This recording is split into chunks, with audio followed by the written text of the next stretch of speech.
Hey, this is Kaizoku Uncharted. We're a couple of siblings of the vast sea of anime. If you think this is a career for you, set sail with us each week. I'm Jakia. And Justin.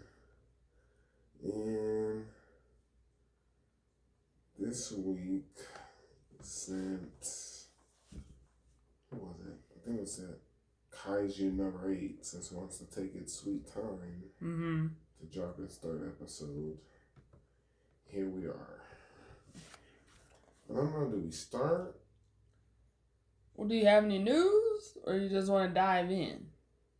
There's no news. All right, cool. So, all right, we're talking summer. Summer 2025 anime season. There are a lot of shows. A lot of shows that we're going to talk about today. And we're going to see which ones make the cut. So, yeah. So, I would say you can just go ahead and get started. You wanna start us off? Or you want me to start us off? You can start us off. All right, I'm gonna go ahead. Let's see. There's so many to choose from. You know what? I want to start us off on a good note, on a hijink kind of note. So, I'm going to start with detectives these days are crazy. Okay. So, the synopsis is, behold a great detective who thrills the world solving impossible cases in no time. His name, Nagumo. But all of that was over a decade ago. Now he's just your typical middle-aged dude. Nagumo is behind the times to the point that he doesn't even know what a smartphone is. But out of the blue, he is confronted by a high school girl named Mashiro, who shows up wanting to be his assistant. All right, so I'm a fan of this show. At first, I was like, "Am I really into this? Like, what's going on?" But this is just a good hijink show. It's just like hijinks, chaos in the best way, and we're getting stuff done. So I'm a fan of this show. I was not expecting to be. But in my book, Mashiro is the greatest of all time. And just nothing but hijinks. And I'm here for it. Okay, so you can be in for a show, and does that mean it's a recap worthy? I mean, I would like to hear what your thoughts are, and then I think we should decide if we're gonna, I'm down to talk about it. If we want to talk about it on a week-to-week basis, we can. I just think it's a good funny show to watch. I will definitely keep watching it on a week-to-week basis. I think it's but it also has humorous show. Okay. The intro suffers pretty good. Yeah, I was like, his back hurt, everything hurt. But I would say it's on the fence. Depending on how many shows make the cut, I don't know if this one meets what it takes to be discussed every 3 episodes. Okay. Like you said, hijinks, they have some humorous moments. Like when he throws Mashiro out the window. And that lady immediately calls the cops. And we're just like, how'd you even get in here? But I was like... anyone comes into this door. So it makes sense. And yeah, she was a responsible adult. She called the cops. I saw a high school girl get murdered and thrown out the window. That's what we want to see more of. Yes, I agree. Also, they were supposed to go for a simple extermination. She went to a bad guy, the Yakuza's stomping ground. We have a new member in Nezu. The team is growing. Got a mascot.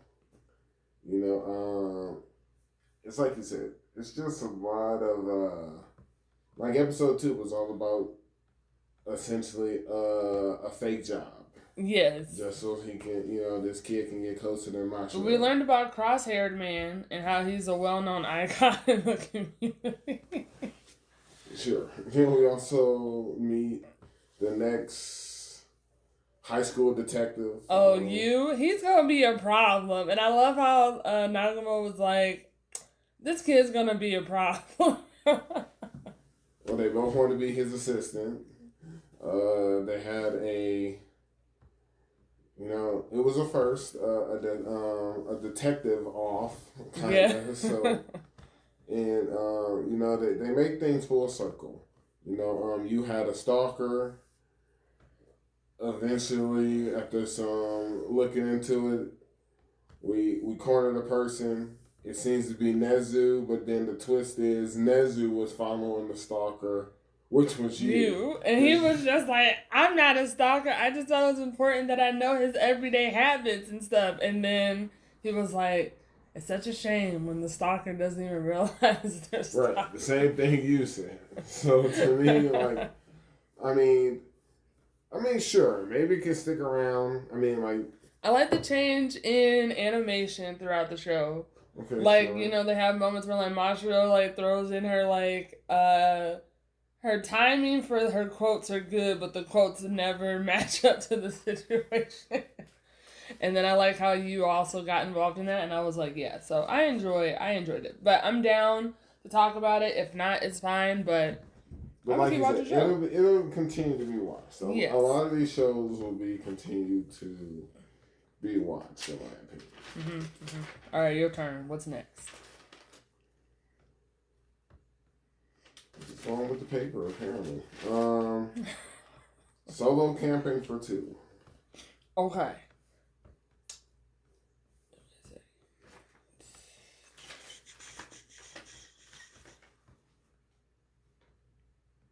Trying to think if I remember. Alright. Why you get the synopsis? I got the synopsis. Okay. Alright, so the story centers on Gin, a devoted solo camper who treasures his solitude. During one of his usual camping trips, he unexpectedly crosses paths with Kusano, a total camping novice. What starts as an accidental encounter evolves into an unusual partnership as the two embark on what can only be described as solo camping for 2. But that's only because Kusano, decided that. I'm a fan of this show. I like this show too. I don't think we're gonna talk about it on a week-to-week basis. Sure. I love it. It's campy for focusing on adults. Like, I love Laid Back Camp. It's one of the greatest shows of all time that got me into should I camp? And then now I'm like, hey, we're expanding the camping genre. I'm like, yes, more shows like this. So yeah, I think this is great. It's a good show. It's a good show. I don't think we're going to talk about it on a week-to-week basis. The intro is chill, kind of mellow. It is, yes. And a few things I wanted to know is, one, are her friends ratchet? Mitsuki and Saya, are they ratchet? Yes, especially from how they invited themselves to the shopping trip. But then Kusano also invited herself to the shopping trip because Gen was like, why are you here? And she was like, he's an idiot. Yeah. Yeah. He told her. I was like, what's that about? So, yeah. So that was interesting. But no, they are. But they're good friends, though. They're just yeah. Got it. Other than that, yeah, as I continue to watch this show, I probably won't be able to stand again, is what I'm thinking. Yes, I agree.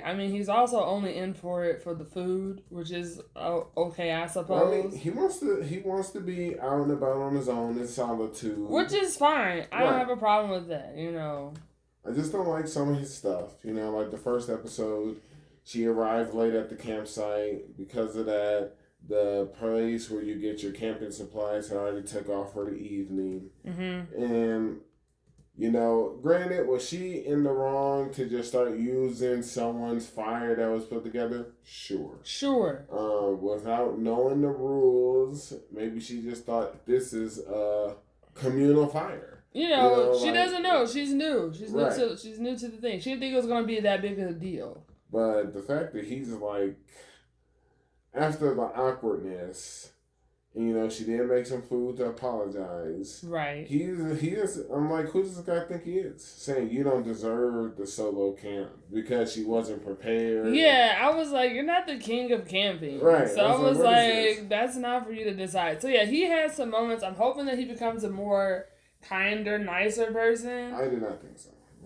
I mean, I think it's gonna happen because, like, I mean, I'm not gonna lie, I did laugh when he was like, "Go home immediately," and I was like, "How?" I said, "The buses have stopped. Like, how she right? I said, "How's she gonna go home?" I was just. It's funny you laughed when I was just getting more angry with this dude. I just thought it was funny because I was like, "Why would you say that?" And then I was like, "She has nowhere else to go."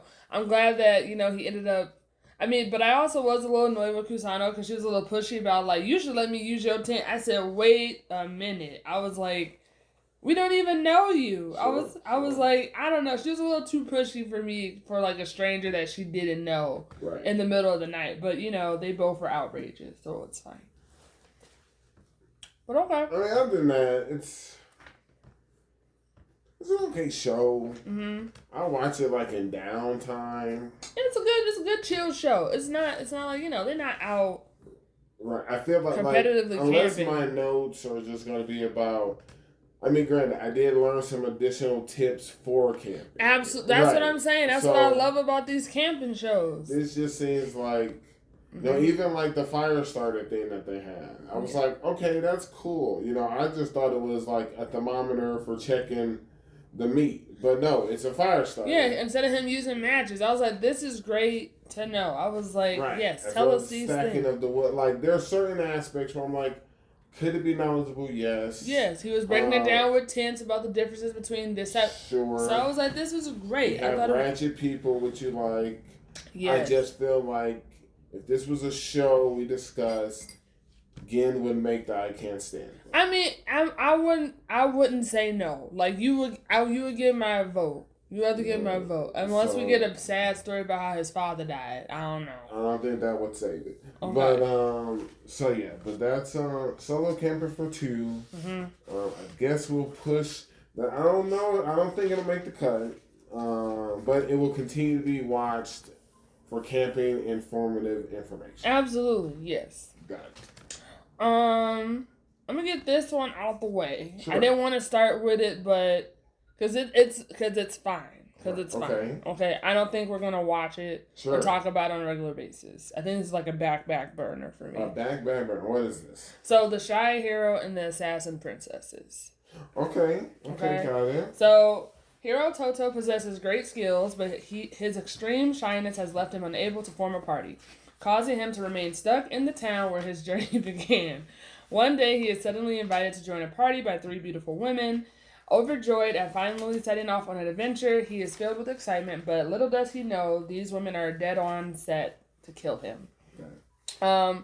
So basically with this one, I mean, it's another hijinks show. It doesn't have as much hijinks as the detective days. Sure. Detectives these days. But I'm not mad at it. It's just like I don't foresee myself talking about it on a week-to-week basis. I don't think they're ever going to succeed. I don't think any of them are going to succeed at the goal of taking him out. I do appreciate, the Demon Lord moment because we're learning, like, we're constantly expanding the different types of Demon Lords in the world of anime because he's like, hey, this is my daughter. Like, this is your task to be able to, like, to continue up in the thing. Like, you're just not going to automatically get it. I was like, that's fine. I'm just like, cool.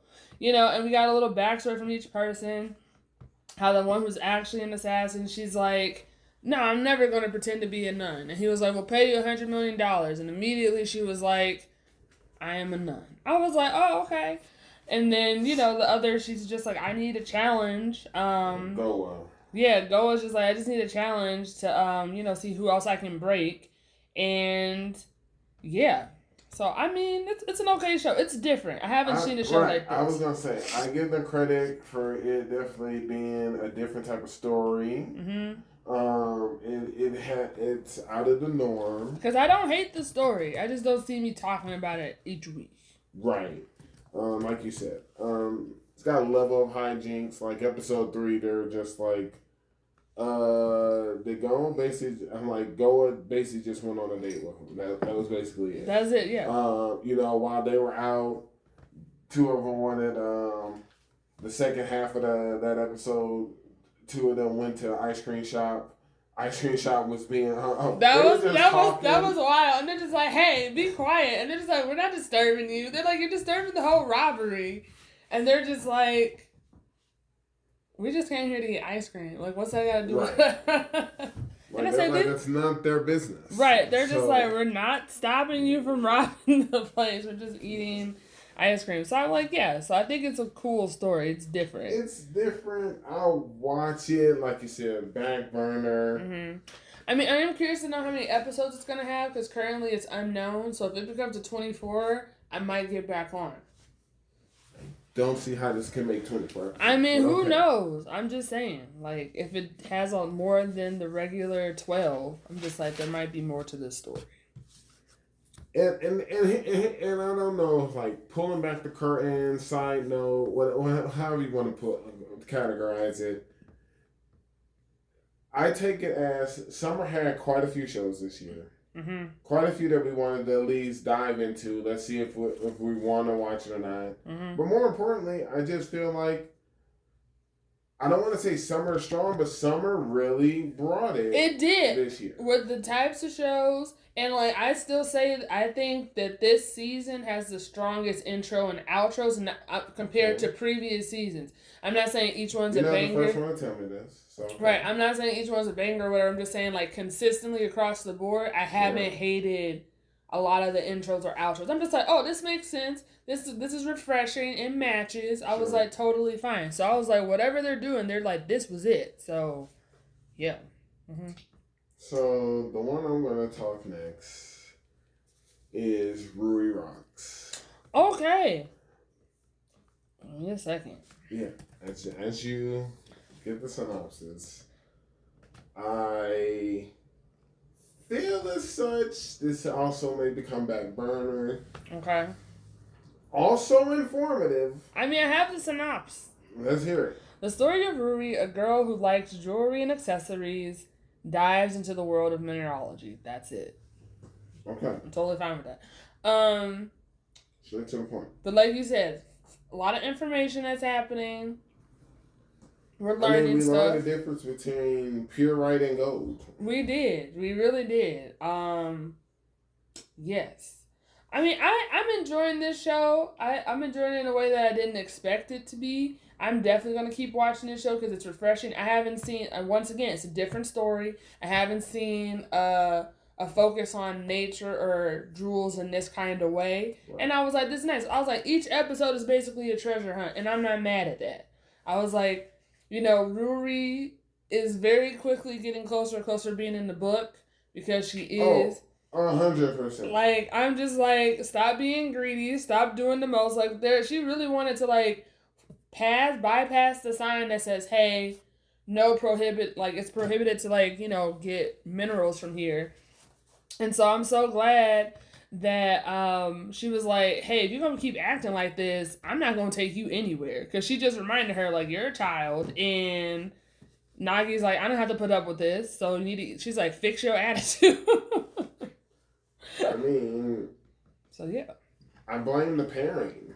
I mean, I'm not mad at her mom because her mom was just like, she's like, what do you need this money for? And first she was like, jewelry. And then she was like, go out into the world and find it. But it's because of how the mom brushes aside some of her tantrums and shenanigans. That's why she thinks she can do this in public. You know what? That's a fair point, too. I mean... But no, I can't stand her already. I mean, look, I'm down to put her in the book. I just hope we're not going to talk about on a retweet basis. Right. I'm not going to just waste a book slot for somebody that we might not talk about.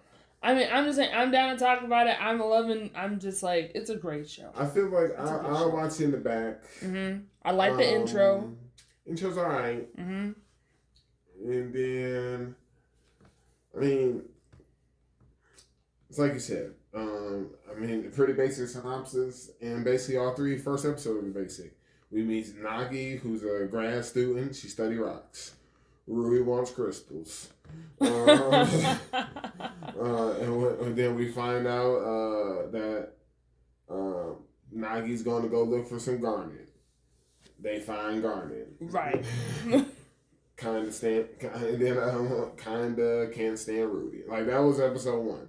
Episode 2, she want gold. Nagi's like, well, we can't get gold, but I got an idea, and then she take it for Purite.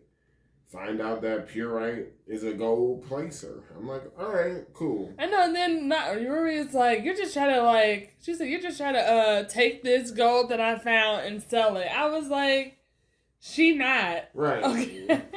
Maybe the other weirdos who were also looking around the riverbank were also, maybe they wanted your gold to sell.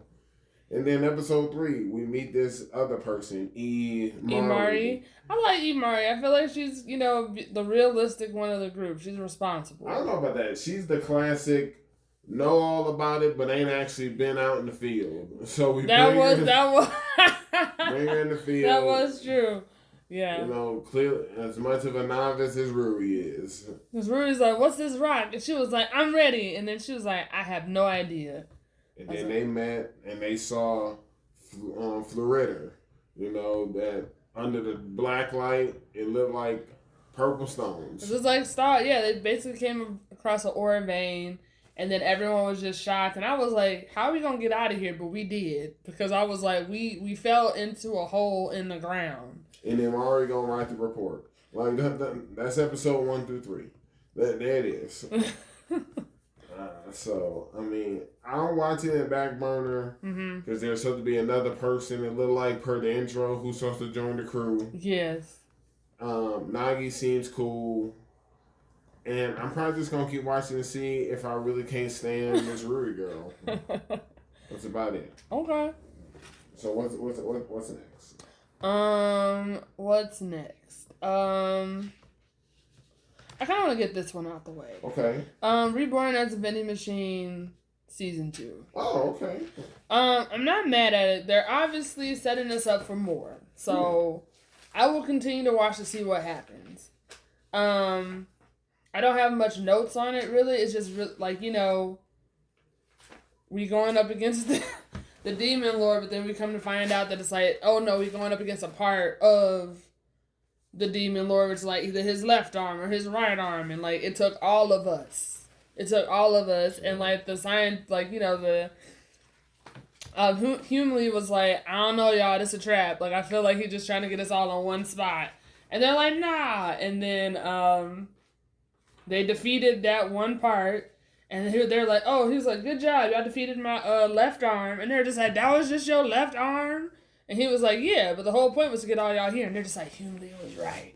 And I was like, she usually tends to be. So, yeah, so I don't really have much. We saw Pell in the game again, Director Bear shutting it down.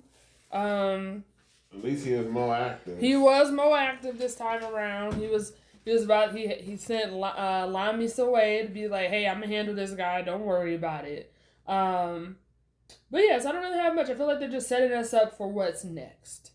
And, Hako is like, when it get hot, I'm selling ice cream. And I was like, okay, you got to play. He has goals. He has dreams. So I don't really have much notes for this one. Yeah, I honestly didn't know what was the point of season 2. Yeah. I didn't know what we were in store for, but at least we know that there is an actual enemy. All of the, I forget what they called, but all of the areas are uniting. Stratum. So all of them are uniting. And apparently, which is, the standard trope, of course, the one we from, which is Clear Lake, we are the weakest, apparently.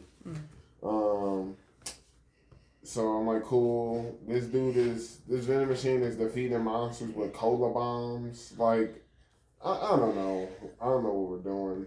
I mean, something. At least he learned the ice spear kind of thing. I was like, okay. Yep, that was cool. I was also concerned because I was like, how is a vending machine able to do this? And then we kind of got to see a dark side where he was like strangling that one dude at the end. Oh yeah, then started to drown him. Yeah, that was wild. I was like, okay. And we found out like this dude was behind killing old girl's Lamis, her village. So I was like, all right, vending machine. I mean, I don't know. I don't know. I'm gonna still keep seeing what happens. It's gonna be on the back burner for me. Sure. But then also at the same time, just like, are they really building up for something big? I don't know. Will he ever return to being a human? I don't know. One can only apparently he proposed. Yeah, she took it well, because that was his whole thing last season, was like he needed to confess his feelings for her. He learned how to talk, so I don't know, but yeah, okay. All right, what's next? I kind of think this might be Ugly Mug Epic Fighter. I'm committed to this show. Okay. I'm committed to this show. I'm so. I want to hear why. Go ahead. Okay, because this is. Find a synopsis. Okay, that. Thank you. Yes, synopsis. Wrongly convicted of a crime, 34-year-old Shigeru loses everything, including his trust in women, and withdraws from society as an unemployed recluse. One day, he stumbles upon a way to travel to another world when a mysterious status screen appears on his computer. He sacrifices his looks to gain an overwhelming 100 trillion and 5,100 parameters. Now he's reborn as an absolute god, and he begins his second life in another world. I like this show because it's also a different story, different take for me for a story. 100%. The show definitely has potential, and because like it's an isekai, but not in the traditional sense of an isekai where like, oh, they died in type of situation. It's just like he's like, hey, you want a chance at a second life?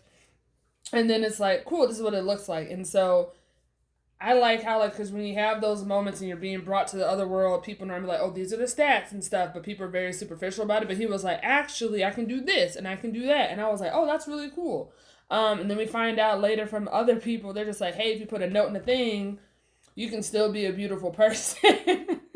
Because that's what we found. He was like, I ran out of time. He said I should have did that. Because that's what we find out with Sika. But, no, and he's OP, but I'm okay with him being OP because he literally made this choice to be OP. And he's also in the sense of just like, I'm just trying to be by myself. I'm not trying to be like with these other people. I came to live my second life alone and not with some people. And I want to see him leave. I want to see it. Me too, but I don't think he's gonna do it. He's gonna stick around. I want to put that girl in the book who falsely accused him on the train, because we found out that she had been doing that. She's been doing it for a long time to a lot of people, and it's messed up because like he really worked really hard in his career and just did and all that other stuff just for him to be falsely accused. But I also found it interesting. I'm just like, my question is like, is each person in the party, so like Seiji, Seka, and Rizu, like, are they all people that he's actually helped in their previous life? Because we come to find out that Seiji was, and Rizu actually put 2 and 2 together. So she was like, you're actually the Shigeru that he's been talking about. And that's what I want to know. Like, once episode 4 come out, was her note like she can see people's information? Like, how did you for sure know? Right. So that's what I would like to know moving forward. But I'm down to put that girl in the book. Okay. I can get a name. But yeah, so I'm down to keep watching this show. Absolutely. Yeah, we might have to. Now the one thing I was prepared to start watching this show immediately. You were prepared to stop watching it. Okay. So well let me explain. Okay. I mean, I like the show, but I also like the studio, Bibli. Oh yeah, they've been doing good. They've been doing a lot of good work over the past couple of years. They're consistent. So as this whole thing was going down, and yes, this one woman ruined his life. I was like, okay, this is a completely different take. I'm all about it. When they kept focusing on that timer, and he kept just doing all these downgrades to himself. Mm-hmm. And then when we got teleported, I just paused it. Okay. And I was just like, if he can't distribute these points when we get in this world, I'm done. Oh, 100%. I was concerned. I was like, excuse me. Yes. Okay. I was going to be so done. And then, thank goodness, he was able to distribute them. Because I was like, all right, cool. We here. So, yes, everything you said, I'm all for it. Now, I understand that there's already some stuff that debunks my theory. Okay. But at least at the time of episode 2, I was thinking to myself, OMG, what if purple hair girl, Seka, is the woman who ruined his life in the real world? That's a thought that I'm not mad at. And I was just like, whoa. What if that? And because she been convicted, she been doing all these things, maybe she wanted a second chance at life. So I was like, whoa, what would that be? But then when episode 3 comes in, and we find out, like, she had to get used to moving her legs. She's been bedridden. Right. I'm like, okay, that can't be it. Right. Which is why he's like, all right, she obviously hasn't lived life before. So he was like, I'm going to stick around. Right. And I'm just like, I suppose that's fine. I also don't like that we were trusting of people. And there's these one but guys. He told him that. She was like, why are y'all being so trusty with these people? Like, we don't know these people. I mean, this person was really working for the end game. Because even, like, the group was weary of him, of this dude who was showing us around. But all the early stages was him being well, informing us, informative, helping out. So this guy was all in game. We didn't stand a chance. So, yeah, it happened. But regardless, we were able to get out of that matter. We end up going,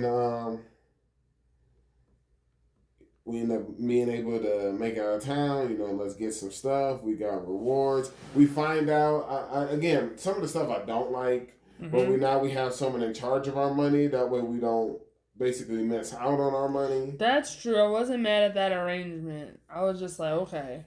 So yeah, I'm down to keep watching. I like what I'm seeing. I like the different take. Because yeah, we find out how 3 other people happen to do the exact same thing at 2 a.m. And they all came to this world as well. So I was like, okay, this is different than usual. I'm in. Right. Cool. So that's on our list. I'm gonna go with Hotel Inhumans. Okay. So, Ikuro, Hoshi, and Sarah Hazaki are the concierges at Hotel Inhumans, a hotel that specifically caters to assassins. They fulfill all the requests their guests may ask of them, never uttering the word no. While Ikuro specializes in research into their clients' backgrounds and careers, Sarah protects the hotel with skills to match that of the hotel's patrons. However, despite providing every single service imaginable for these assassins, Ikuro despises those who kill for money and claims that daily he is going to quit his job. Yet, the more requests he and Sarah fulfill on behalf of their guests, the more likely he learns about the unexpected humanity found within them. With every glimpse into the lives and the motivations of those who murder for a living, the more he realizes assassins are not so different from him or Sarah. He ain't ever gonna quit this job. Does that make him ratchet? No, I don't think it makes him ratchet. I haven't seen anyone ratchet in this show. Okay. He be acting out. He's just kind of a gossip. He is. He's definitely a gossip. I like this show a lot. I think, once again, it's a different take. I haven't seen the show. It is a different take. It's a different take. I like Sarah. She's able to back it up with and handle of protecting the patrons. Sure. I like how each episode is a different story. How they're focusing on a different assassin each time. Right. So I'm thoroughly enjoying this show. So I will continue to watch it. Sure. we've only had 2 stories, but I'm gonna say so far kind of just sad endings. Because that's the thing is like and that's also okay too. It's like, well, what endings are we expecting to have with these assassins, right? So like in the first one, I wanted to put the second head in the book. Like him, sure. he's awful. They all can go into the book there. He's trash. I was so concerned. I was like, oh my gosh, is his sister even alive? Right. Is she here? Like, is it just some random girl that they have singing the lullaby? Sure. Who are these people? Like, I was like, what's the checks and balances here? And then we come to find out it was kind of like a happy ending, but not really, because like he ends up finding that his sister passed, but she didn't pass because of like she was murdered by like the mafia or anything like that. Right. It was like we don't know what happened, but we come to find out that he ends up having a niece and also a brother-in-law apparently. So yeah, so I'm just like, okay. I was like, it kind of worked out, but not really. But it wasn't his sister. It wasn't his sister, and then. In the next story, all I can say is, like, Kaze is great. Like, I was just like, no. I was sad when he made his end. I was like, this is actually a solid guy. And I can't, I guess it's when, taking your job gets real. Kaze performs the perfect murder. He leaves the premises and...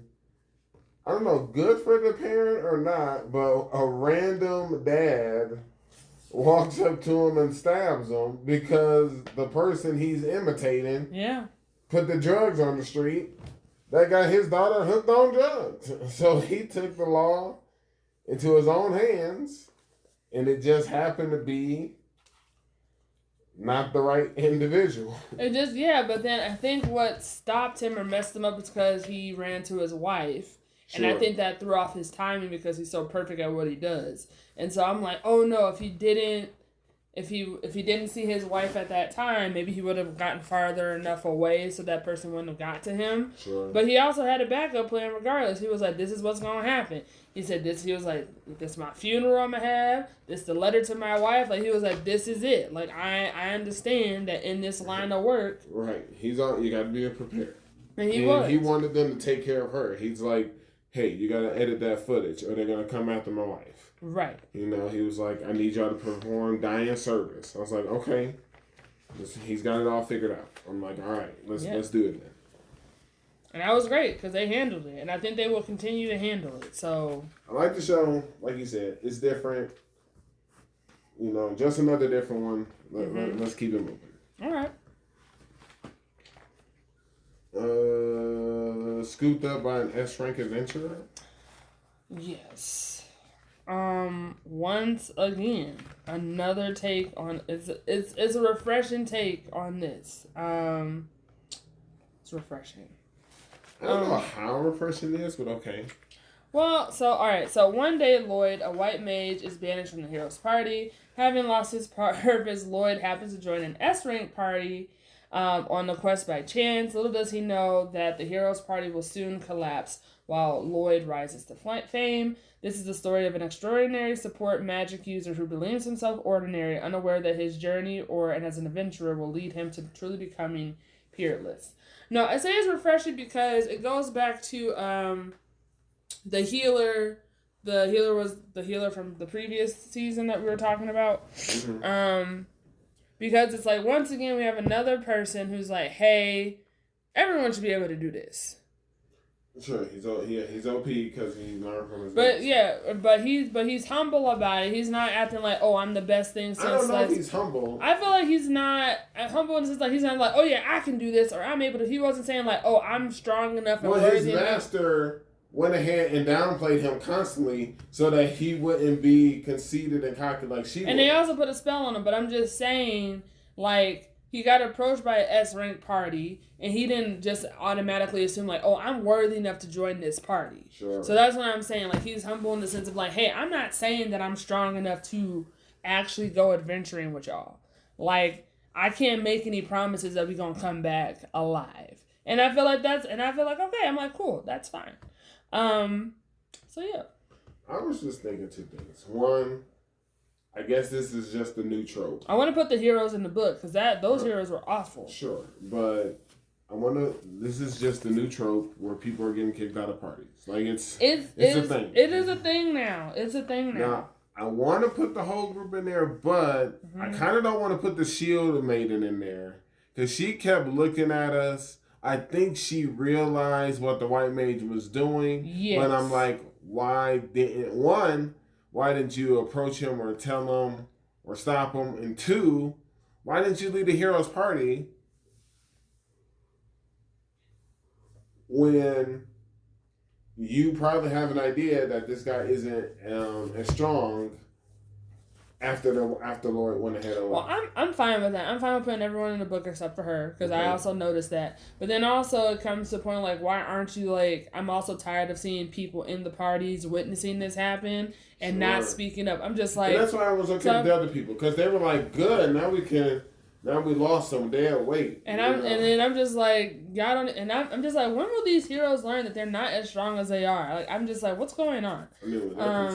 But I'm just happy that Lloyd has a good party now. So I'm always happy to see when a support character has a good party and they're not treated like trash, or like the disposable one when things get bad. So I'm just like, it's refreshing to see this becoming more of a thing where like, hey, they're in a bad situation. And now they're in a group where they actually are valid, And he's learning what it is or what it means to actually be in a party. And then he's also learning to teach other people. Because I thought that was new. I haven't seen someone be like, hey, we all can learn this storage technique. Right. He was like, he said, you got mana, don't you? And they're like, yeah. He was like, then y'all can do it. And also I say it's refreshing because this is the first time I'm seeing like an S-rank party where everybody is like consistently pulling their weight and able to show up. Okay. That's just me being honest. The other thing is, does everyone have golems? Like apparently it's real easy to catch a golem. Yeah. Because we've been running across them every villain we face. So I'm just like, okay, golems are the equivalent of slimes. Like they're everywhere. They are indeed everywhere. Yes. But episode 3 was just a chill episode. They began their adventure as Lloyd ponders what it's like being in a real party. Then, they, like we said, he was teaching the S-rank groups and stuff. And they were willing to learn. Right. Okay. So, yeah, I'm into it. Good show. Into it. Yeah. All right. Moving on to the next magic show, The Water Magician. Okay. So, Ryu is delighted to be reincarnated into the fantastical world of 5, where he thinks he'll get to live a quiet life learning to use his newfound water magic. Going with the flow here, however, means something very different. He is immediately pitted against the wild lands he winds up in and slew of deadly monsters that call the remote area home. You'd think he'd forget about taking it easy when he's stuck fighting for his life, but lucky for him, he's naturally optimistic, clever, and blessed with a hidden eternal youth trait. Basically he's just like going about his day. So I like this show. I mean, water is one of my favorite elements. So I'm like, cool, we can see someone just focus on like water and like they're actually like doing all the things from like ice. Like they're not just focusing just on water, just like on the different transformations and attributes of water. So I think that's great. Yes. I'm feeling the intro. Definitely, yes. And, I like information off the bat. 20% of humans can cast spell. Thank you for letting us know. Yeah, now we know this isn't something that everybody has. Right. Great. I was like, what is this? I was like, is this a dual hand? Like, so as we're going ahead, fighting, trying to make it where we're at, because, and again, he's doing math. He's like, okay, this is the materials I've been given. I have X amount of months worth, so I need to prepare myself to go ahead and provide for myself. And I also appreciate how the people who sent him here, or the person that sent him here was like, hey, I prepared these things for you. So it's clear, like, hey, we're going to show up for you in this way. Make sure you have this amount of food to last you for a while. And then after that, you need to get to work. Yeah, I mean, kind of comes off as. I mean, so as we go ahead and go deeper and deeper, you know, we're being introduced to the world. We fight a lesser boar. We find out it's the weakest. At night, we see a door hand, headless knight. Yep. And we like train with it. We like spar with it regularly. There's a giant bird that comes down. When they showed the bird close up, I was like, okay, this bird gonna remember us. Yes. And I was like, oh my god, he back. He evolved. And he evolved. And I was like, that was wild. I was like, that's great. Then we like read and like found out like it's rare to see dragons. A dragon showed up. I was like, okay. And we spoke to him for a while. He gave us all the information we needed about the world, which was great. And then we, you know, we find out. I thought it was crazy how our clothes just like disintegrated over time. I was like, well, what happened? I said, 1 minute we're in this and the next we're just like, I mean, I guess. And now we're just in like a sack. Yeah, and then we go to the ocean or to the coast, and there was like a shipwreck there, and you know someone survived. The other people not so much. He was like, yeah, they ain't make it, but he was like, that one kind of made it.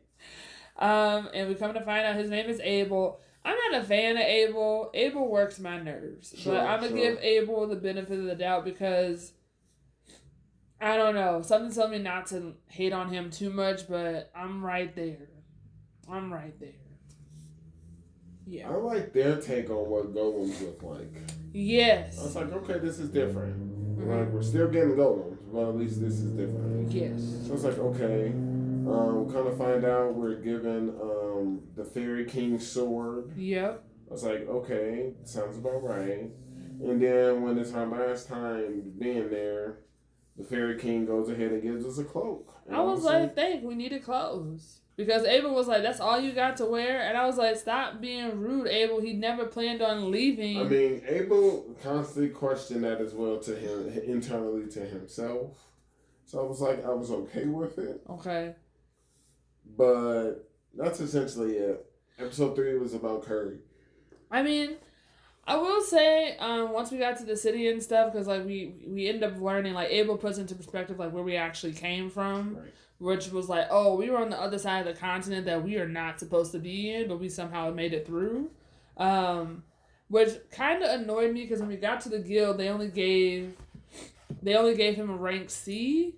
Well, no, he's rank D. I would say at least he should be rank C. Right. If he from literally the place that we came from and from all the beasts that we defeated single-handedly, you're telling me that's only worth a like rank D? That doesn't make any sense. So I was like, your system's flawed. Okay. Especially if like Abel's like an A rank or something. Yes. I think he's A or B, but I'm just like, yeah, his rank should be much higher. So that was my only thing I was annoyed with. Just really questioning like why eternal youth, because like the person that he calls like Michael was like, oh man, he's like, I didn't realize he had this trait. He said the last time this happened was like the person 1,000 years ago. And that what's made the main character think like, oh wait, like the food that they have here is making me think of the food that I'm used to. So someone who came from my world must have made impact a long time ago. And I was like, great. I love how we're connecting dots. I love to see it. 100%. Love to see it. So yeah, I'm committed to the show. Definitely going to watch it week by week. Down to discuss week by week. All right. So that being said,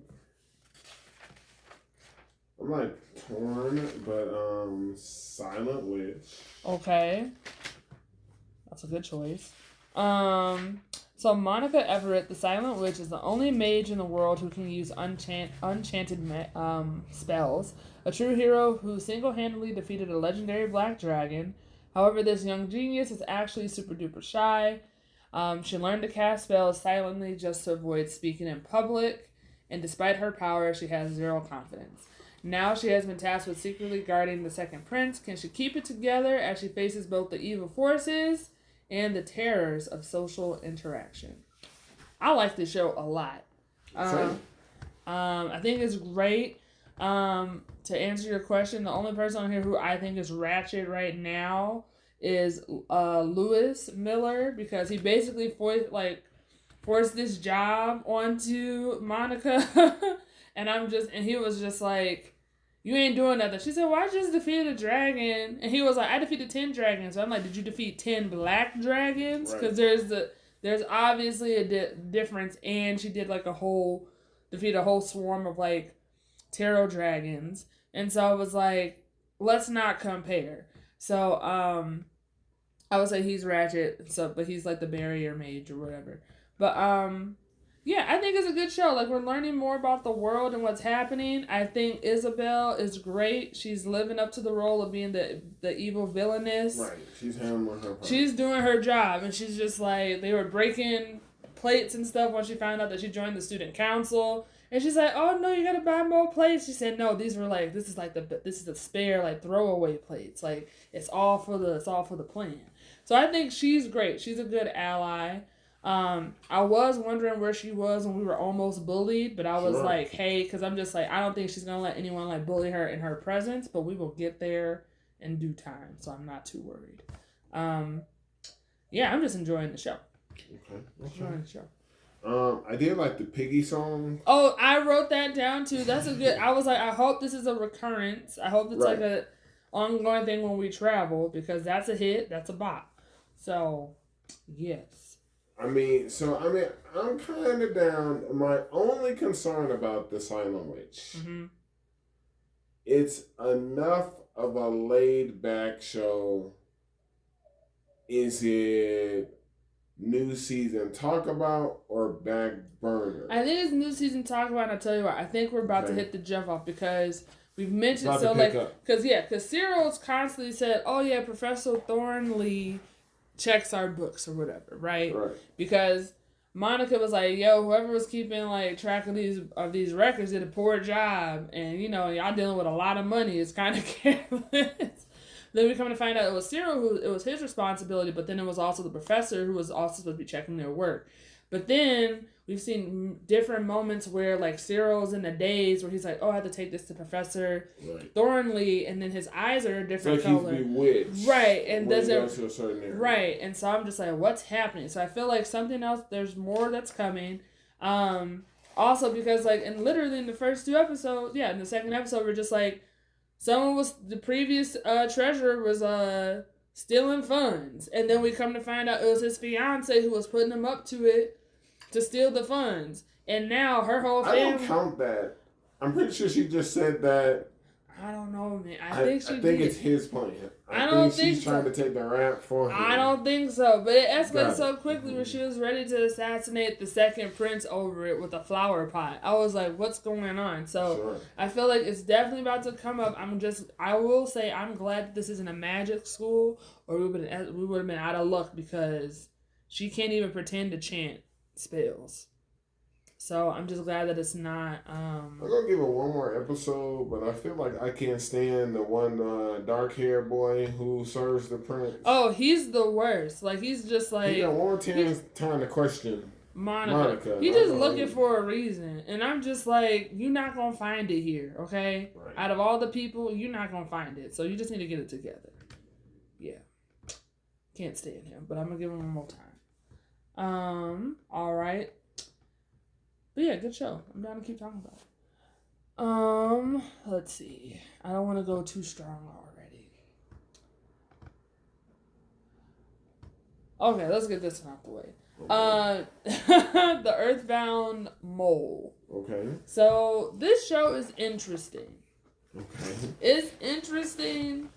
I'm gonna keep watching it.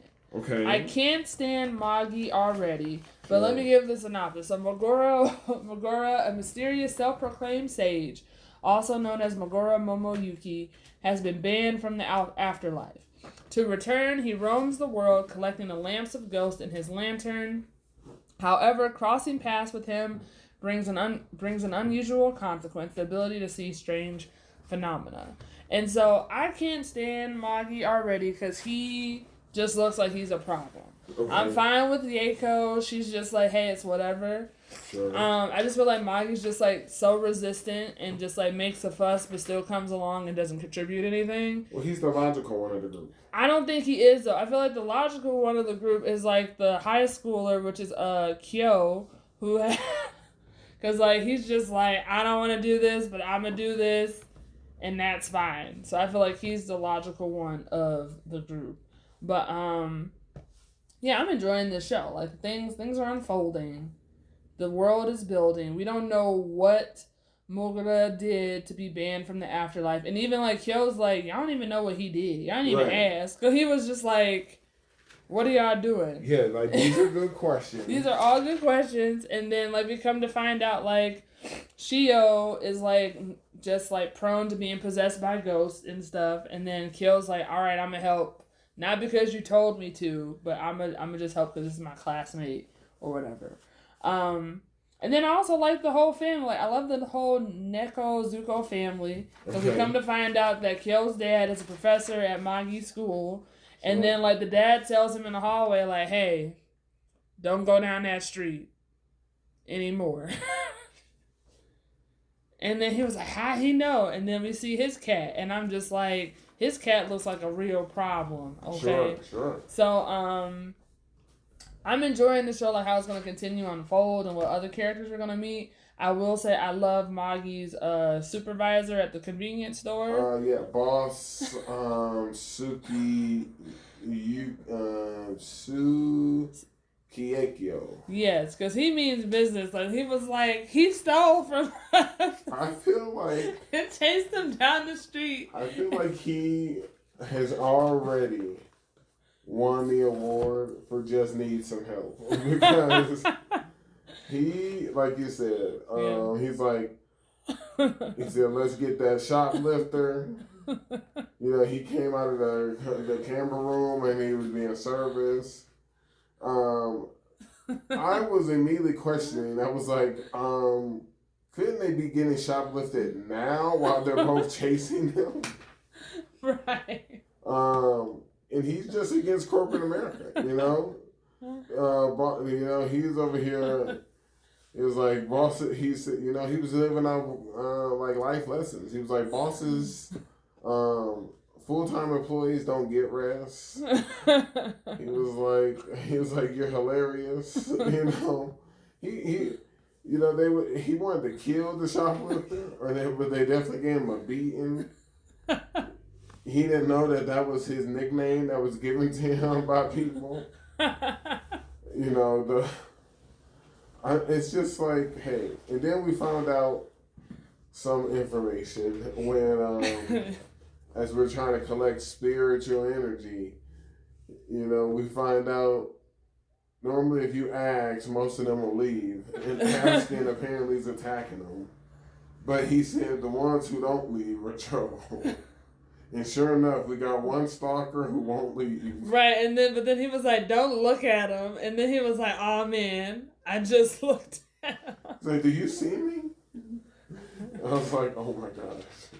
So, I also like the sound effects. It's like a comic book. Where it's like, chew, chew, chew, you know, when they're eating, stare, when they're looking. I get the graphics, the visuals, I'm all on board for it. Yeah. I'm like, okay, let's keep this shit moving. I like it. I like where we're steering to. Let's do it. Yeah, and I just have more questions about the street because it seems like the street is a magical street or a spiritual street. But then we saw that lady across the street who was like waving at us, and I was like, is she a friendly spirit? Like, I was like, she's a part of the street. Because I don't know, because then later when we went to Mokuro's place, like, she was there. I said, what's happening? So I'm excited to see. We need more information about who she is. Right.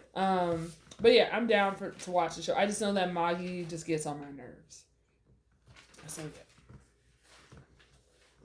Let's see here. Did you watch New Saga? I don't know if I put it on the list or not.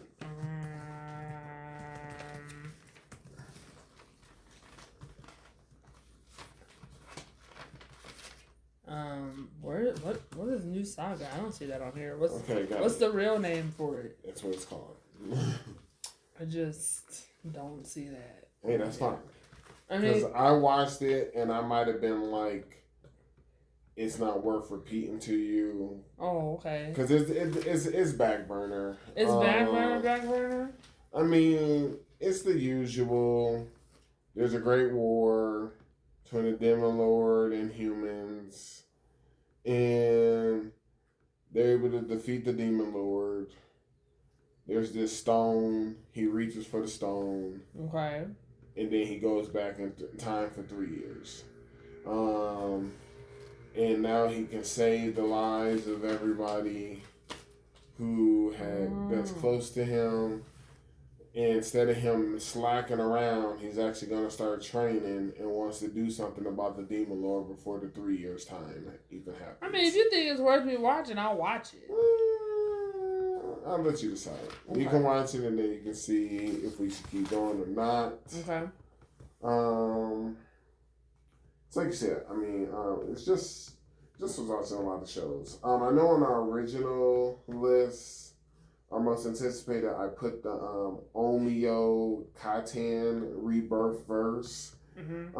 Not really worth it. It seems like Power Rangers / Gundam, like okay. They have spiritual energy. They summon these big Zords and they fight these creatures who are kind of like Shinigami. Oh, okay. But the one guy keeps somehow going back in time. We don't know why. And I was just like, I don't know if it's enough to keep you going. Yeah, I don't even know if it's back burner, so we'll see. Okay. We can do Private Tutor to the Duke's Daughter. What's your take? I don't know if I can watch this show week by week. I don't know if I can talk about it week by week. Like, I think it was cool to have an idea of like, hey, you got 2 daughters or whatever. One is already at the school, and she's like, I gotta do this for the family. I gotta keep it going. And the other one doesn't have powers or does have powers, and we kind of figure out what happened, but not really. And then we come to find out she's OP, but she don't know how to handle it, which is fine. But it just, this might not be nice to say. I don't know how old they are. I feel like they're maybe like 8.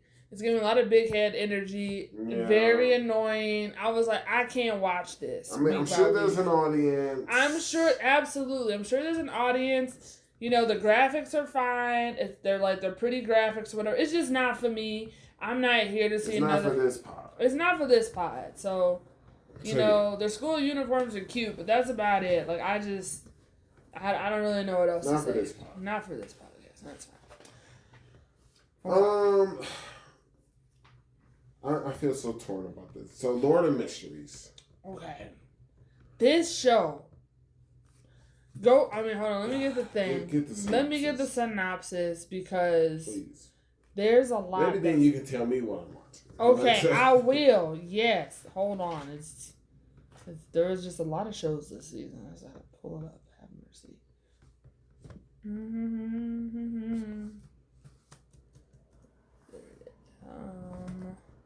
There it is. Okay, so I don't know how this one got on our list, but I'm fine with it. So, in a Victorian world of steam, dreadnoughts, and occult horrors, Mingrui awakens as Klein Moretti. He walks a razor's edge between light and darkness, entangled with warring churches. Your favorite. This is a legend of unlimited potential and unspeakable danger. This show is very complex for no apparent reason. Okay. It's very I had to rewatch.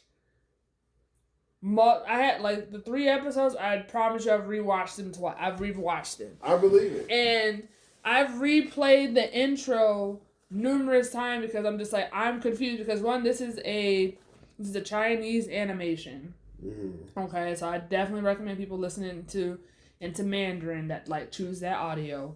But it's a different show. I haven't seen a show like this. It's definitely fresh. I have nothing but questions because, like, we're learning about there are 22 divine paths for people to become a beyonder. Yeah. And so apparently it's like people have the potential to, like, gain the powers of beyonders, which are, I'm guessing, like, deities or in spiritual realms, right, that have powers. And they're able to access that through potions, which you can only get the potions from, like, whatever faction you with. And most of the factions are churches, and it's a whole thing. And it's like not any and everybody can be a part of it. But like when we first start, it's like there's a murder that's happened.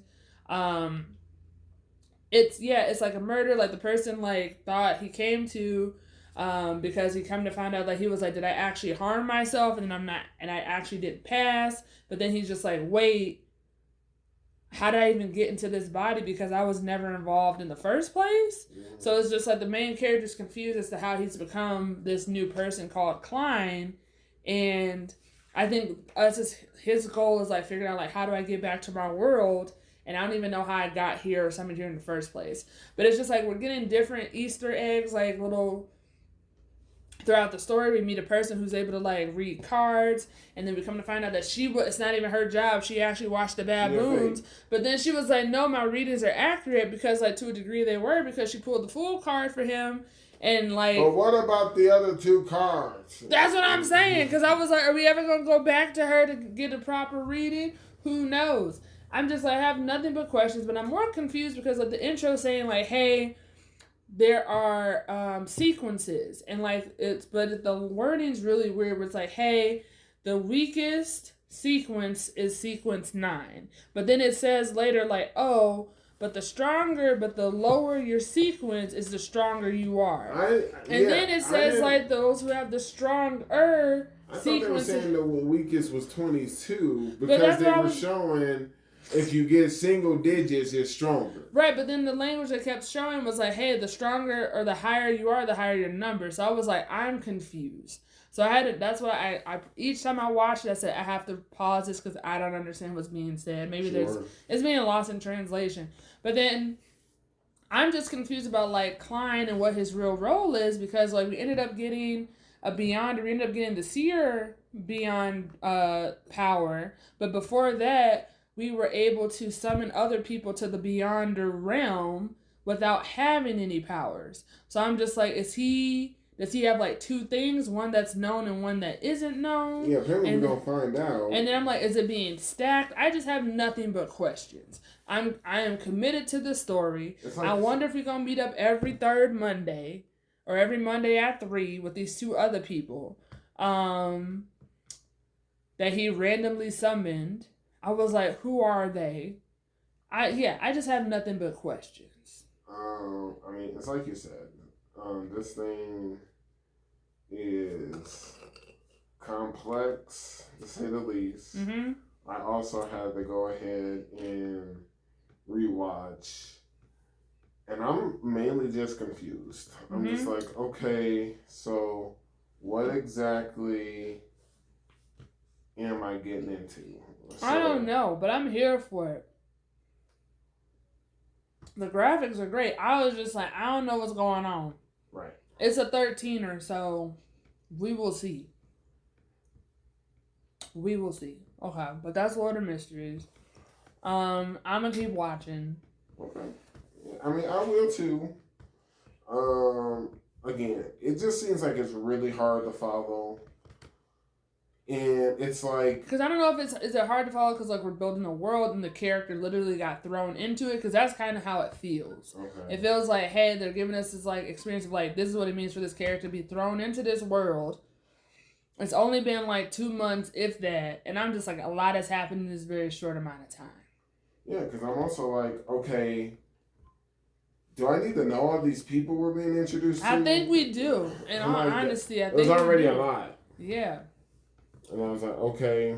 But yeah, I like you said, whatever this new seer vision is, I like that it's added on to us. And then we find out the one man was like, hey, I can give you the next sequence to the clown man, and was like, yeah, I can give you the next sequence to the thing. And I was like, is this true? Can we trust this man? Like, what's going on? Probably like, not, because then it followed. Yeah. And then in the beginning, we were being double followed. I was like, this is... It was a lot. Like, So are we on the same page that this is not Klein? Yes, it's not Klein. Right. This ain't really Klein. Like he's been put in so I'm like, who is this man? I don't know. But he also is like, who is Klein and why am I here? So that's why I was like, he's not here out of malicious intent. Because he's like, Klein's been here before. Like, he's like, I don't know who this man is, but and Klein has a family. He knows Klein's sister. Right. I don't know where that other guy came from. That's their brother, Benson. Right. And then I was like, did I doze off? Because all of a sudden, we was in this new apartment. No, we worked hard for that because we get paid £12 a month. I saw the £12. He looked at it, and then all of a sudden, Benson's knocking at the door, and then we welcome him to this new house. And I'm like, no move out? We found out that the landlord was like, hey, we're not going to let you out of your lease or whatever. And then Benson's like, I'll talk to him. I understand all that. I'm trying to say I didn't see a scene where there wasn't one. Okay, cool. There wasn't so I didn't just doze off. No. But yes, who is this man? We don't know. It's a lot to take in. But it's all beautiful. It is. Which makes it so much rougher. I know, because it's very captivating. So I was like, man, this is crazy. All right, it's you. It's on you. Oh, okay. That's right. Since we're talking about who is this man, the summer Hikaru died. Mm-hmm. Man. Okay. So let me just get the synopsis for this. It has been 6 months since Yoshiki's best friend Hikaru went missing in the mountains. Not a good sign. And returned a week later with no recollection of what had transpired. Certain that it is not the Hikaru that he knows who came back, Yoshiki finally asks Hikaru about it. Suddenly, Hikaru reveals his true monstrous form and begs Yoshiki to keep it a secret as he does not want to kill him. Okay.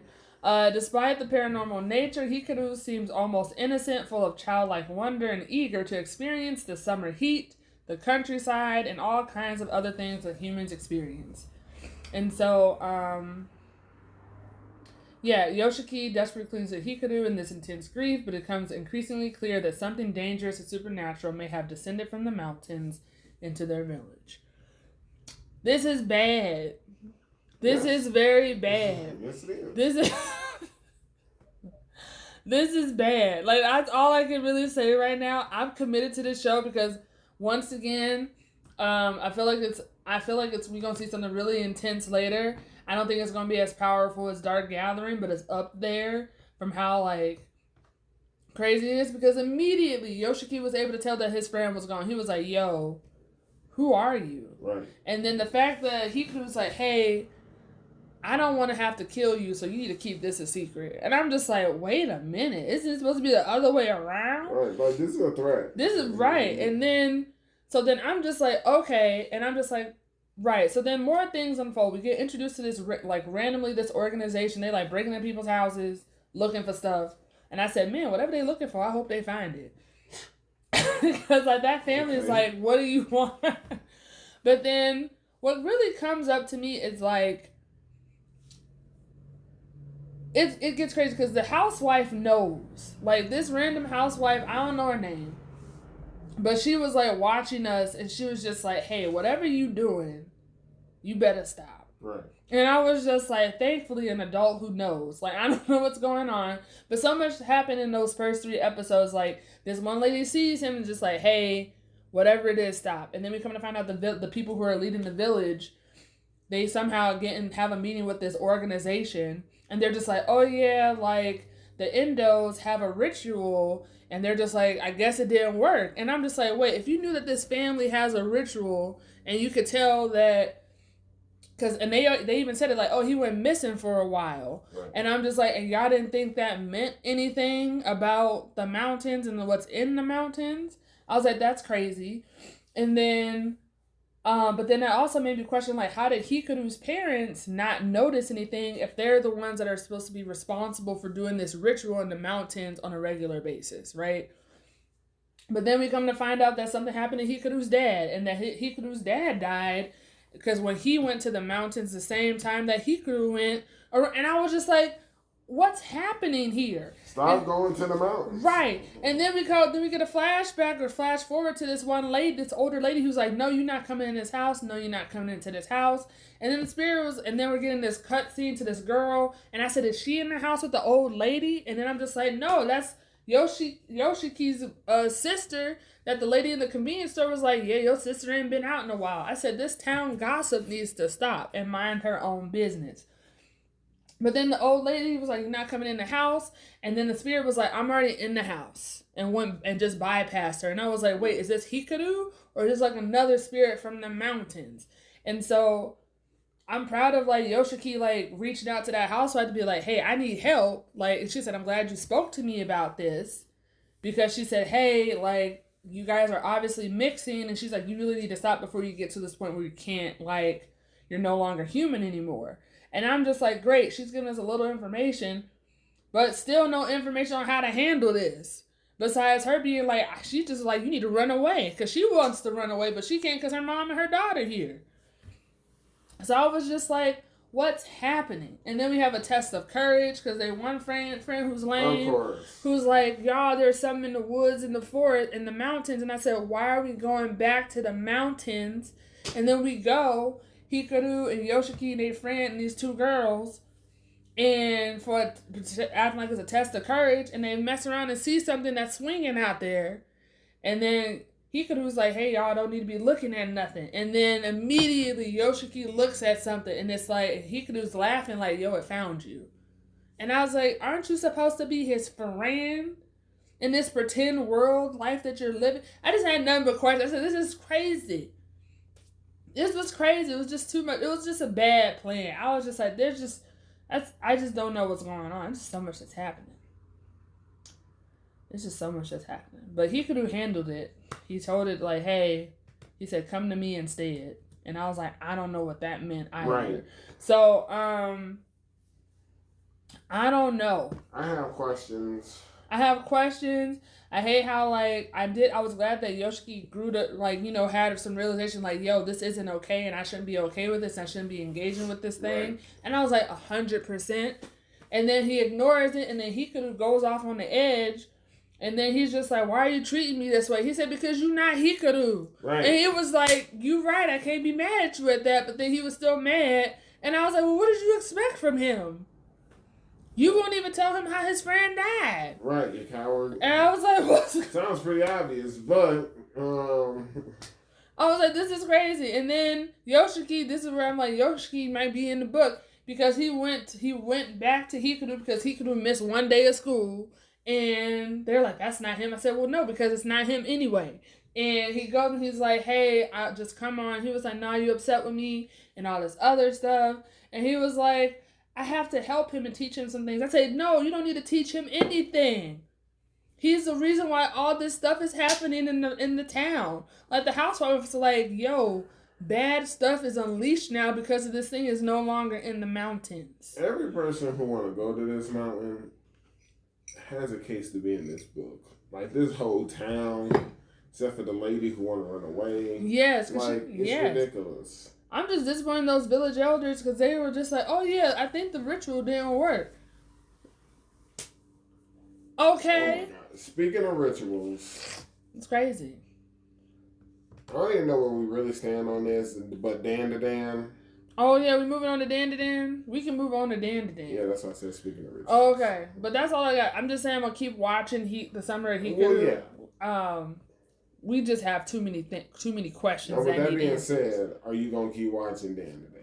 So, I'm going to keep watching. If this is how the show's going to be moving forward, okay, where it's like the minimal inappropriateness, and I can get with it. Because, like, the whole first season, I was like, what is this for? But now, immediately, we're getting somewhere. We throwing down with these old ladies. She got her move. So done. Her move to Jennifer Lopez Anaconda was everything. I was like, she the strongest one in the family. The Keto family can go in the book. They can totally go in the book. They should go in the book. But, which is why no better for them because they got 8. And they didn't think they were going to. And I was like, this is wild. I said, what is happening? I was so annoyed. Because I'm like, okay. But we got some answers though, because we found out what happened to his parents.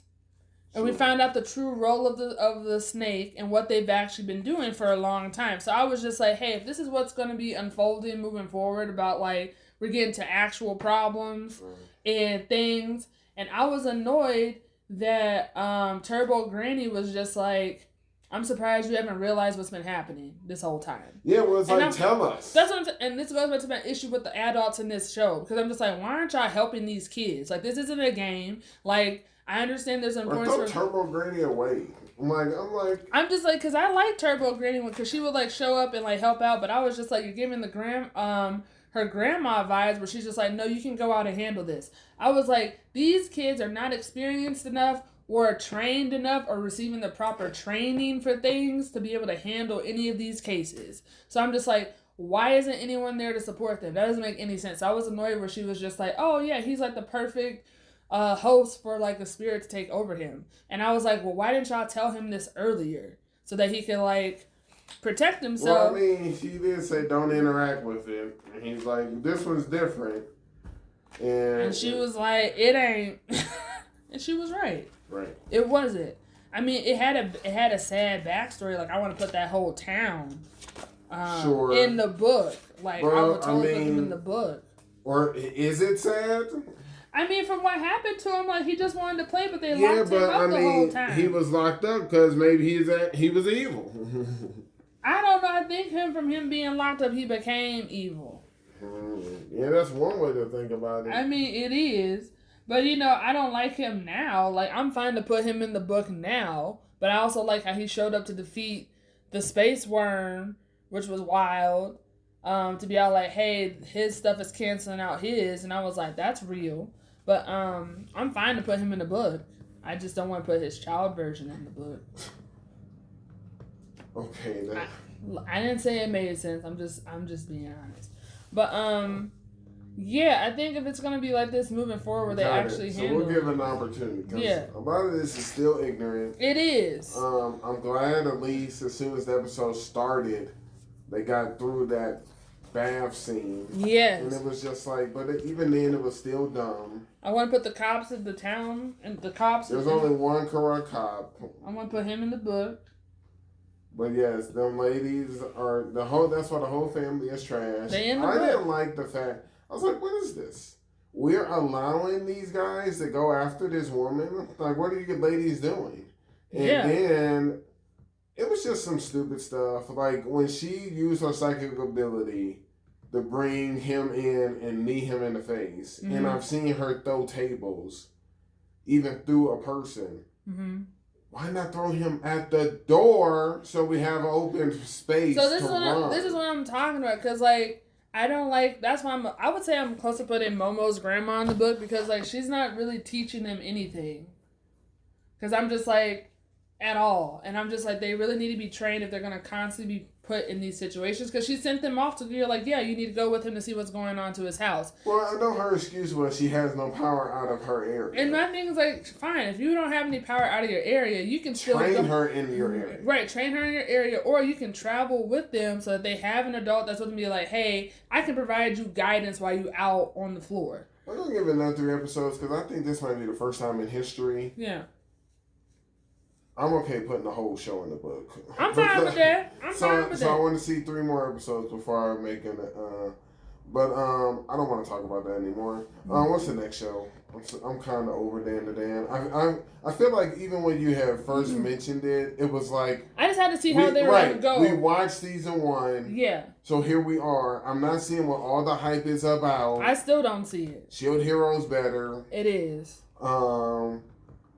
There's tons of people that are better than this show, but the fact that it's made its way supposed to be one of these new gen, really strong shows, like it's not. Like you're not worthy to kiss Solo Level's boots. Like it's not maybe something will happen. We'll see. Who knows? All right, next show. A show that's not disappointing. Gachi Akuta. Okay, yeah, I like this. Okay. So, living in the slums of a wealthy town, Rudo and his foster father, Regato, try to coexist with the rest of the town's residents, But Rudo despises the wastefulness of the upper class, ignoring the warnings from those around him. He regularly rummages through the town's garbage in search of anything useful or valuable to save from the abyss, which is a massive hole. That they put trash, people, everything in. Rudo's biological father was one person, having been thrown into the abyss after being accused of murder. One day, after running into a mysterious figure on the way home, he returns to find Regato dying on the floor. He immediately found at the scene by the authorities and charged with murder. Mm-hmm. And so, since no one believes him, I have thoughts on that. He is thrown into the abyss, and instead of dying, he finds himself into a strange, foul-smelling place surrounded by monsters made of trash. He's saved by a man named Engine, who reveals himself as a cleaner, and he just goes on his path of revenge. So I love this show. I feel like this show has potential to be like one of the new gen shows. I like the show. I like the show, and like the animation's different, and I appreciate it. I like it a lot. 100%. There's a lot of people I want to put in the book. The town, the girl that we used to like, her name Chiwa. Put her in the book. Cause you're not getting that vote. She immediately turned on him. Immediately didn't believe him and called him a murderer and turned her back on him. Are you serious? She's a child. He's being convicted. He's being persecuted. Hey, now if we meet her again and we get Sean, sure. All right, fine. It's okay. It's okay if I don't get the votes. It's fine. But I can't stand her. Now, do you mean that one side of the town, like the clean side? Everybody. Because like they call him a trash raider. I like the fact that he just threw some trash on them and they were freaking out. That was hilarious. I'm not gonna lie. Hey, you gotta use what you got. Yeah, I would say that side, but then also when he went back to the slums, they all treated him awful too. And most of them do. They don't trust him or anything. So I'm just like, I'm not happy with the environment that he's in. Personally, I'm glad that he got thrown into the abyss so he can get out of that situation. I didn't know what was going to happen, but I think what I appreciate this show is like it just threw everything open because they set us up to be like, oh, this is the world. This is it. And the abyss is like the abyss. But then we come to find out, no, the abyss is actually Earth. And the people... Yeah, he's like, we're up top. Like, what? Like, we're on the ground. And I'm like... He's like, what do you mean? And he was just like, no, you guys are in the sky, and you guys have just been throwing so much trash down that the world is, like, become inhabitable. And people have lived here, and we live here. That's the person there eating a burger. He was like, y'all got food here. And he was like, what did you think we were going to have? So, I really like this show. I think it's a different approach. It's like, it's very fresh. Like, the way that they use, like, the powers and stuff. I have a new way I'm going to start watching some of these shows. Mm-hmm. My notes might be shorter because of it. Okay. But I'm just going to watch it and then note. Because literally one of my notes is like, we meet Regato, raise Rudo. I put ... just from his face. I was like, he probably gonna die. And so I paused and wrote that. And then I'm like, I knew it. Regato killed by this masked man. And I'm like, we got questions already. Who's this masked man? Who is this masked man? I think it's Rudo's father. I don't think it's Rudo's father. I think Rudo's father is still down below. Because even Engine said... that's why this guy's up top now. He's pissed. He's angry. Who knows? Like, I do want to know who Rudo's father is. We haven't gotten any flashbacks of, like, what this person looks like or anything. And that's fine. These pit... I'm a little more surprised. At least they explained how these pit monsters or trash monsters gain life. Yeah. Because I was confused. Yeah, they were setting us up from the beginning about the importance of, like, you need to treat your things nicely. Because when you do, it'll, like, you know, have good energy. And if not, it'll be bad and turn to something else. And so, and there's a lot of that. So I thought the monsters were different. Now, those slave traders can go on the book. Absolutely. That was terrible. That was terrible. And, yeah. But also, like, Engine worked my nerves because I was like, why would you put him in this situation? I get that he needed to learn, but, like, he literally just got thrown down here, like, less than an hour ago. And then you're over here expecting him to, like, know that the place that he came from, where he was hated up there, he's also hated down here because he's, like, from up there. But he didn't choose to be up there. It was crazy. I was just like, I don't know. because that wasn't cool.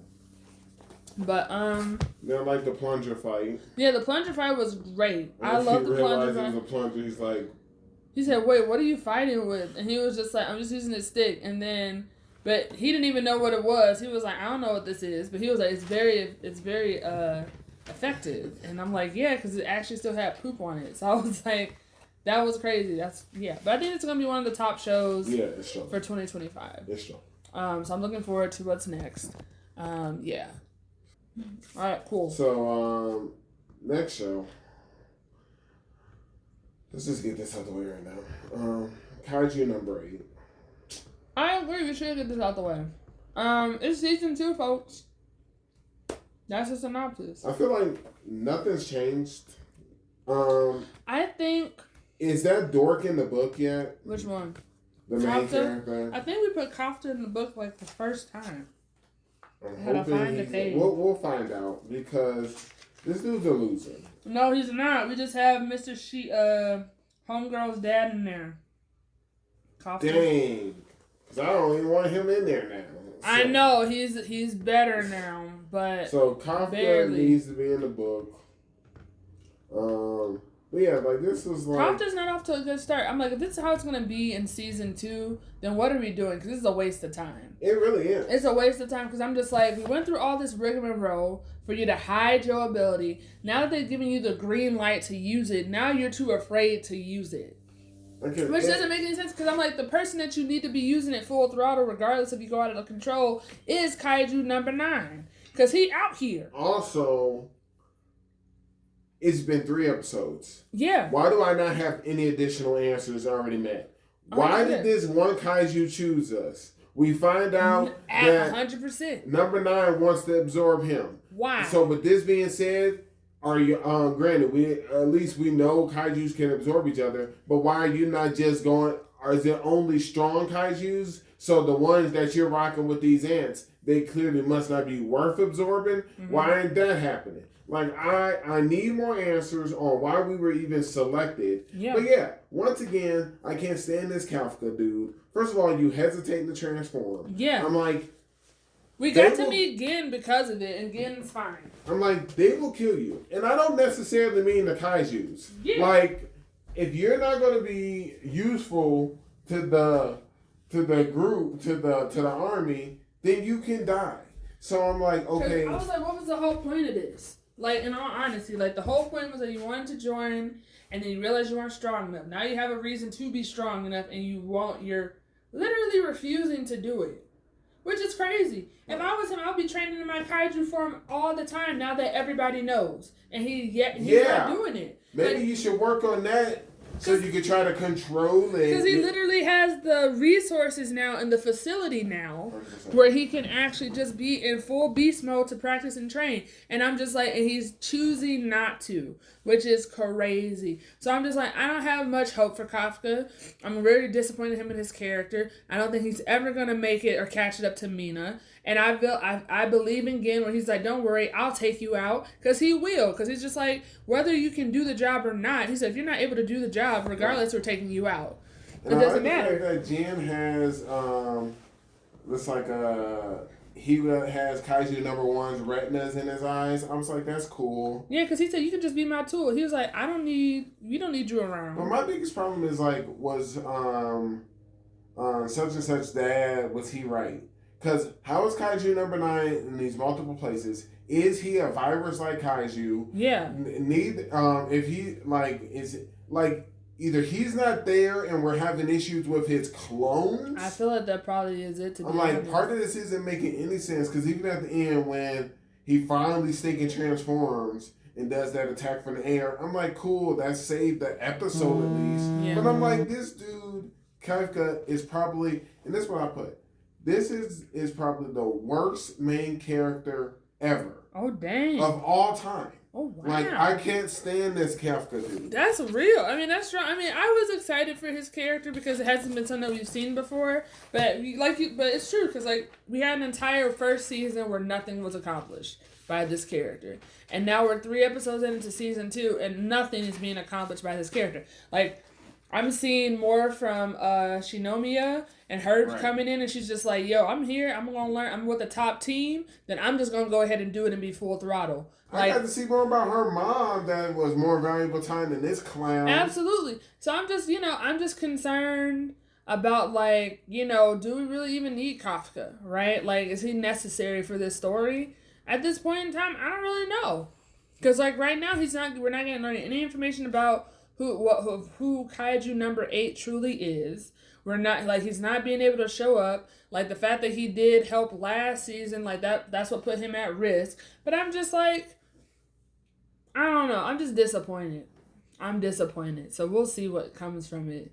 I think it was bold of them to try to have a filler episode that early. Oh my gosh, yes. I was like, that's how y'all gonna start and y'all don't give us any kind of information? That's really bold. Maybe if it was episode 6, sure, right? But I'm like, y'all didn't give us any kind of information. You give us that EX episode is nothing but information.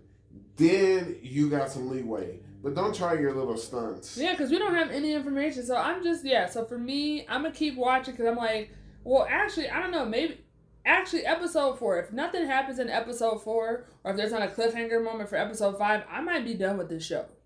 And I'll be okay with that because I'm like, I'm not gonna keep wasting my time with people who aren't capable of doing anything. We're just getting frustrated. Next show. Okay. These guys are losers.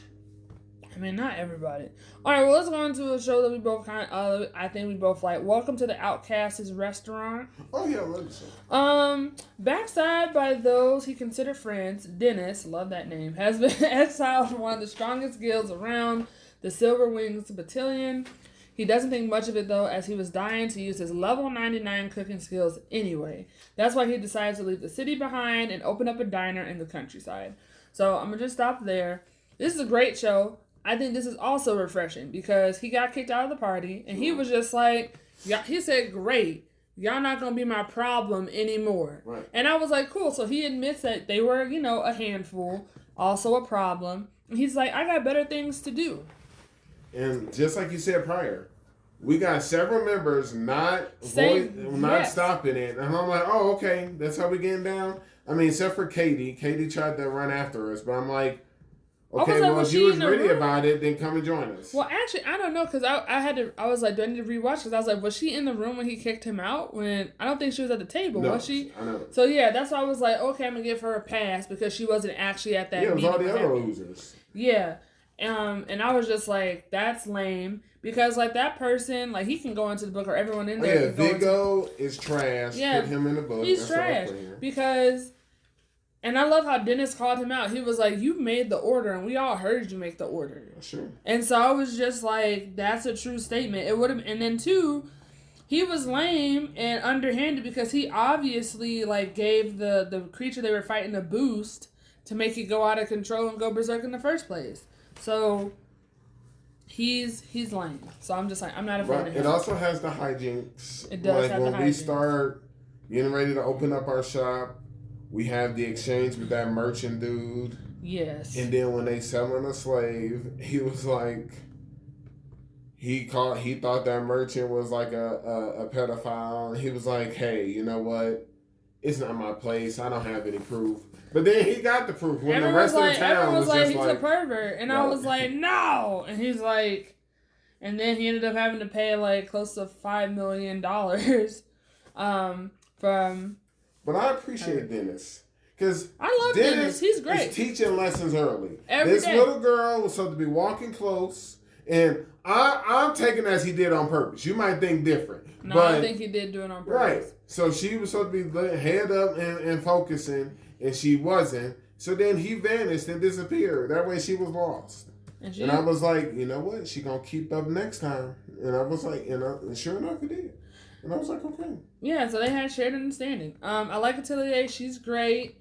She's a poster girl for for the restaurant. Sure. I'm happy that we immediately started getting customers without having to advertise because I was gonna be really worried. Right. And then we get the riffraff. We get Henrietta, who's a knight. And she's constantly getting kicked out of parties because she's like a female swordsman. And I'm like, that's messed up. And then we meet other people called Vivia. And Vivia is, I feel like Vivia's trash because Vivia thought they were so high and mighty. And then Dennis called it. They're like, oh, I bet this person only reads magic from a book and they don't actually know how to apply it. And it was true. It was so true. Hey, this kid, that kid Vivia wasn't like it was. Vivia's like, it was delicious. No need for change. And he's like, it's exact amount. I will say the MVP of the show so far is Cynthia, and besides Dennis, because we came to find out that Vivia was saved. He was saved by this girl named Cynthia, and then Dennis comes in his moment to save Vivia, and he was like, no, we have to get her. He was like, there's nothing but skeletons in there. What are you talking about? And then he's like, what? And he was like, yeah. Because Vivia was like, oh, you've never been in a dungeon before. And I'm just like, are you eating your words now, Vivia? But, I mean, that group can go in the book. Because their task was that they basically abandoned Vivia.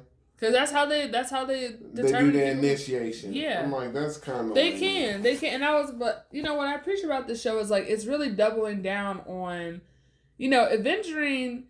It's a dog-eat-dog world out here. 100%. Okay, like, can't trust everybody. Henrietta was like, help me find a crew that's willing to hire. Oh, party steal? Put them in the book. And then, even Dennis was like, no, I should have did a better job of vetting. But then he was also telling her, like, hey, aren't you, like... He was like, just because I told you this group doesn't mean you need to automatically go with this group. But then, like, Dennis was like, I should have did more research into this group anyway instead of being so excited to tell you about it, because like that was terrible. But it's just showing us like constantly like adventuring is not for the faint of heart. It's serious business. People will abandon you. That's what happened to Cynthia. Her group abandoned her in the cave and she died there. Yeah. And I was like, that was sad. 13 years ago. Yeah, her name's Cynthia Dredd. Yeah, it was sad. And then her crew. Then her party had the audacity to be like, oh, she didn't make it out. They knew why she didn't make it out. So I was like, these people are terrible. I hope we don't run into her party. But if we do, I hope we give them a stern talking to. But no, I'm committed to the show. I'm enjoying it. It's great. I also love the two girls, the two mages that come in that are regulars. Because they just be giving information from how they be gossiping. I think I have it right here. Are they ratchet?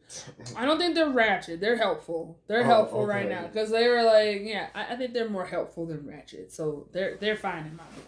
I wasn't mad that nobody collected that bounty on that first group with Henrietta because Henrietta need money. Right. And her tab. We need money. We do, and our tab. Well, I don't think we need as much money now because we got people coming to the place. I would still like to have the money because all the money we had to pay for artillery. Yeah, that's true.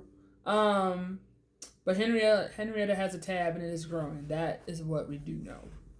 But yeah. Man, we might have to do a part 2 for this. I think we're gonna have to do a part 2, and I think that's fine. All right, well, be back for part 2. Yeah.